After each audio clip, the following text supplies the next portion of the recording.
Assalamualaikum warahmatullahi wabarakatuh.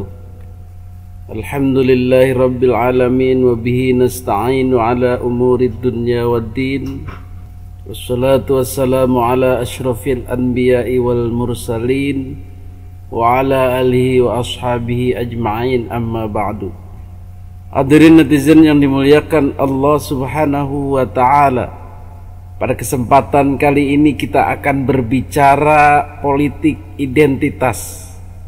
Kita akan berbicara tentang penggunaan agama untuk berpolitik. Jadi politik identitas itu banyak jenisnya.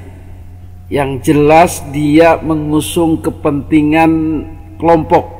Identitas kelompok, kepentingan kelompok, kepentingan etnis, kepentingan suku, agama, ras, antar golongan. Itulah disebut politik identitas. Jika Anda seorang Batak misalnya, kemudian mendirikan Partai Batak Indonesia dan bercita-cita membatakkan seluruh Indonesia, menjadikan bahasa nasional bahasa Batak, menempatkan orang-orang Batak di seluruh pemerintahan, mengangkat panglima, kapolda, kapolres, orang-orang Batak, maka itulah disebut politik identitas. Begitu juga dengan suku-suku yang lain yang berjuang dengan kesukuannya. Orang-orang Sunda mendirikan Partai Sunda Indonesia dengan tujuan menyundakan Indonesia, menjadikan bahasa Sunda sebagai bahasa nasional, mengangkat orang-orang Sunda di pemerintahan, dan menjadikan budaya Sunda sebagai budaya satu-satunya di Indonesia yang mendominasi. Maka itulah politik identitas. Ketika Anda adalah seorang tukang ojek, maka Anda mendirikan Partai Ojek seluruh Indonesia.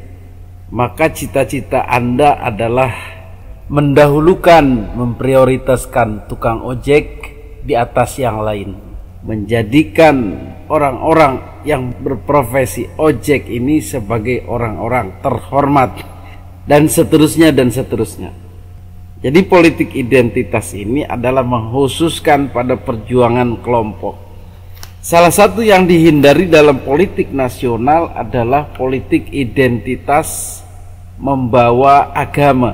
Jika yang dibawa Islam misalnya, maka tujuan dia adalah mengislamkan seluruh Indonesia, menempatkan orang-orang Islam saja di pemerintahan, menjadikan agama Islam adalah agama resmi negara, aturan-aturan Islam adalah aturan negara, dan seterusnya.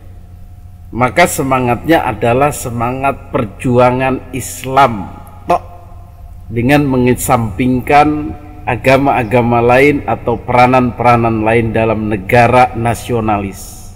Inilah disebut politik identitas.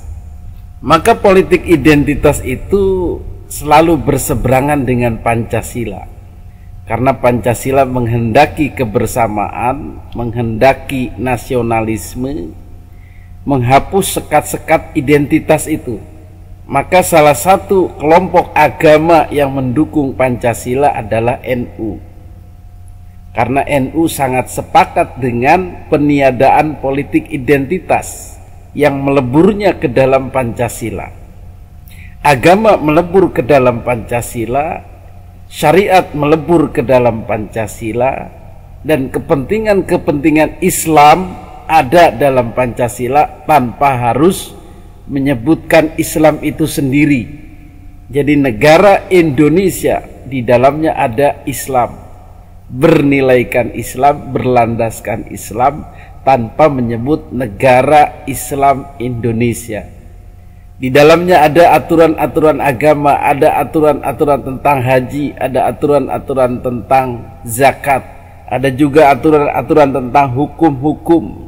Semua bersinergi dengan agama Islam tanpa menyebutkan hukum Islam.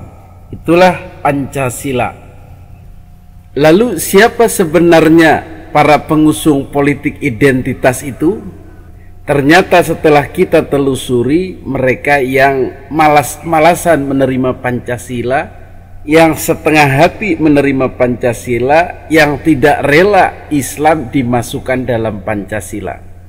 Jadi Islam harus keluar dari Pancasila dan berdiri sendiri, diperjuangkan sendiri sebagai sebuah jihad atau perjuangan Islam. Kelompok mana rupanya? Kalau kita menunjuk kepada NU tidak mungkin, karena NU sudah memasukkan perjuangan Islam itu dalam Pancasila. Jadi yang mana? Mereka yang pemahaman tentang Pancasilanya itu belum lurus, belum pas, belum menerima sepenuh hati. Di antaranya adalah kelompok Wahabi, kelompok HTI, kelompok Ikhwanul Muslimin, kelompok FPI lama, dan kelompok-kelompok yang selalu menyuarakan jihad fisabilillah. Itulah para pengusung politik identitas. Jadi dalam setiap kesempatan apapun, entah itu pemilihan presiden, pemilihan gubernur, pilkada-pilkada itu, mereka selalu menggunakan politik identitas dengan judul kejayaan Islam lewat si A, kejayaan Islam lewat memilih si B, kejayaan Islam lewat memilih si C, dan seterusnya.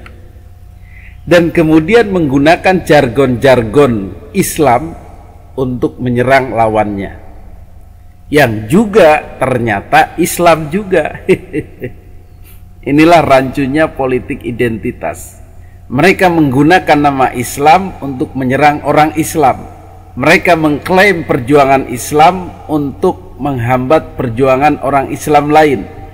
Mereka menggunakan ayat-ayat Al-Quran untuk menyerang orang-orang yang juga menggunakan ayat-ayat Al-Quran. Ini kan kacau. Menggunakan Islam untuk menyerang Islam, akhirnya politik identitas itu. Jadi pada dasarnya adalah Islamis melawan nasionalis, jihadis, orang-orang politik identitas Islam melawan orang-orang Islam yang berpemikiran nasionalis, orang-orang Islam yang berpikiran tradisionalis. Jadi akan terjadi perang antara Islam dengan Islam pada akhirnya, akibat perbedaan pandangan itu. Hadirin yang dimuliakan Allah Subhanahu wa ta'ala, pandangan Islamis ini juga menghinggapi atau menerpa kepada NU. Jadi ada sebagian orang NU yang sudah tidak loyal lagi dengan prinsip Pancasila, tetapi langsung pada prinsip perjuangan Islam, menegakkan syariat Islam, menegakkan aturan-aturan Islam. Maka muncullah NU garis lurus atau NU-nya FPI itu. Kemudian juga menerpa Muhammadiyah yang dulu sangat loyal terhadap Pancasila, sangat menghindari politik identitas, tetapi kemudian setelah lama pergaulannya dengan Islam transnasional, maka mereka mulai berubah, mulai tertarik dengan politik identitas.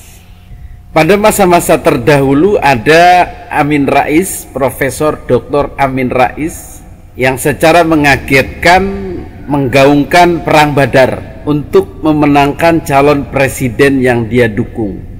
Dia menggunakan jargon agama, perang agama ini untuk memenangkan dirinya dan mengalahkan lawannya, yang padahal setelah kita buka sama-sama Islam. Padahal perang Badar itu adalah perang Islam melawan kafir. Ini sudah salah klaim. Ada juga Hizbullah dan Hizbus Syaitan, pasukan Allah dengan pasukan setan. Itu juga salah klaim. Jadi mengklaim secara sepihak. Tujuannya apa? Untuk membakar emosi masyarakat agar yakin memilih partai Allah, yakin memilih pejuang agama Allah melawan partai setan, pejuang agama setan. Inilah lucunya politik identitas. Orang tidak sadar menjadikan agama sebagai alat untuk menguasai orang lain yang seagama. Hadirin yang dimuliakan Allah Subhanahu wa taala, ternyata virus Islamis ini, virus politik identitas ini juga menurun kepada Din Samsudin yang juga mantan PP Muhammadiyah. Joko Widodo harus mundur. Kalau tidak mau maka dimundurkan. Karena inilah tanggung jawab kebangsaan, kenegaraan. Tapi sekali lagi, jangan hanya semangat sekarang. Ini adalah long march. Tapi pertama punya target harus segera. Setelah ini ada aksi-aksi di daerah-daerah. Kemudian salah satu dari rangkaian aksi yang akan kita adakan bukan dalam ruangan, tapi di lapangan. Insya Allah sebelum, walaupun bulan Ramadan bagi umat Islam, perjuangan ini tidak harus tentu. Memang ada pesan imsak, tahanlah diri sebagai esensi ibadah puasa. Namun izinkan saya berpendapat, itu lebih berhubungan kita menahan hawa nafsu. Tidak berarti kita harus menahan diri terhadap kemungkaran. Apalagi kemungkaran yang bersifat struktural. Bahkan Nabi Muhammad SAW pada tahun kedua setelah hijrah ke Madinah memimpin perang Badar terhadap kemusyrikan dan kekafiran. 625 Masehi tahun pada zaman Rasulullah 13 Maret. Jadi kalau mau mengambil momentum 13 Maret, namun masalah-masalah seperti ini apalagi kecil tidak harus menjadi halangan bagi perjuangan kita. Kira ini saja. Terima kasih. Wabillahi taufiq wal hidayah.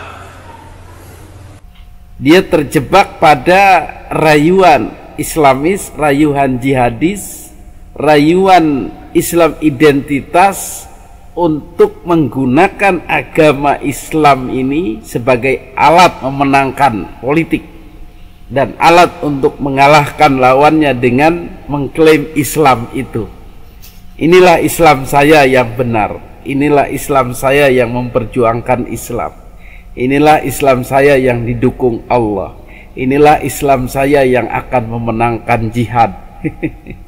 Yang lain Islam abal-abal, Islam yang dimusuhi Allah, Islam yang tidak diridhoi Allah, Islam yang zalim, Islam yang kafir, Islam yang bersekutu dengan musyrik, dengan bersekutu dengan kafir dan lain-lain. Ini trik yang sebenarnya menipu, dan pada akhirnya yang akan mereka lawan adalah Islam Pancasila. Orang-orang Islam yang berpegangan kepada Pancasila dan orang-orang nasionalis itu, orang-orang Islam tradisionalis dan lain-lain. Ini akan memunculkan perang Islam melawan Islam yang tidak akan kunjung berhenti. Inilah bahayanya menggunakan Islam untuk memerangi Islam. Jadi pernyataan Din Samsudin ini adalah pernyataan yang berbahaya, yang akan membenturkan Islam dengan Islam, yang akan memicu peperangan antara Islam dengan Islam. Dan karena dasarnya juga penggunaan ayat-ayat agama, doktrin-doktrin agama, maka musuhnya pun akan menggunakan doktrin-doktrin agama. Itulah repotnya. Jika Din Samsudin mengatakan perang Badar memerangi kafir, maka orang-orang Islam di pemerintahan akan juga menggunakan agama untuk mengatakan mereka ini bugot, mereka ini pemberontak negara, dalam hukum fikih harus diberantas. Kacau. doktrin agama melawan doktrin agama lagi. Jadi seharusnya Profesor Din Samsudin ini kembali lagi kepada pemahaman Pancasila dan Piagam Madinah dengan tidak membawa-bawa jargon-jargon agama untuk melawan orang yang seagama, seiman. Jadi mudah-mudahan himbauan untuk berperang di bulan Ramadan ini, untuk terus menyuarakan politik identitas, berjuang untuk kepentingan kelompok dengan menjual, dengan membawa-bawa nama agama Islam ini harus segera dihentikan dan kembali kepada perjuangan umum. Ya, perjuangan kebatilan, perjuangan meluruskan dalam koridor persaudaraan Islam, Negara Kesatuan Republik Indonesia, dan pemahaman Islam dalam bingkai Pancasila. Itu yang seharusnya dilakukan oleh Profesor Din Samsudin dan pemikir-pemikir agama Islam lainnya. Hadanallahu wa iyyakum ajma'in. Wassalamualaikum warahmatullahi